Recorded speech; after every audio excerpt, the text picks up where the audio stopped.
an experimental form of gene therapy developed by a team of researchers from UCLA and Great Ormond Street Hospital in London, has successfully treated 48 of 50 children born with a rare and deadly inherited disorder that leaves them without an immune system.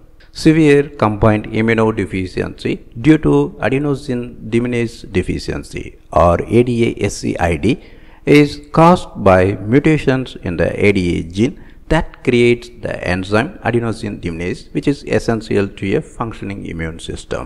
For children with the condition, even day-to-day activities like going to school or playing with friends can lead to dangerous life-threatening infections.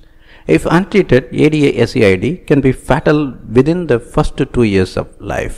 The investigational gene therapy method involves first collecting some of the child's blood-forming stem cells, which have the potential to create all types of blood and immune cells.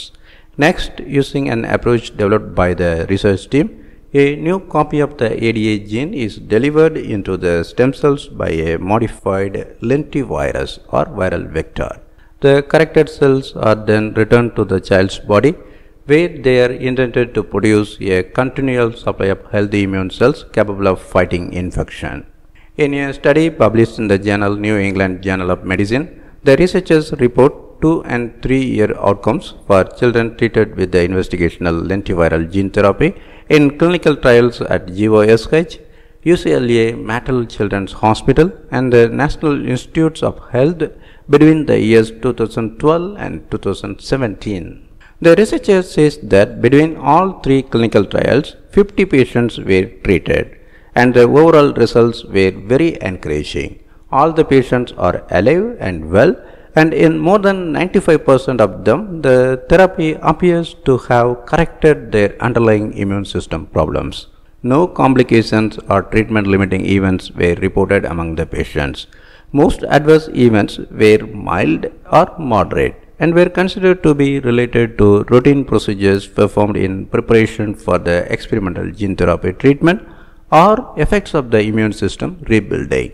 Treatment was successful in all but 2 of the 50 cases, and both of those children were able to return to current standard of care therapies and treatments, with one eventually receiving a bone marrow transplant. The investigational gene therapy, a one-time procedure that the researchers say may provide lifelong results, is a welcome potential new treatment option for children with ADA-SCID who otherwise must undergo once or twice weekly injections of ADA enzyme until a matched bone marrow donor, usually a close family member, can be found.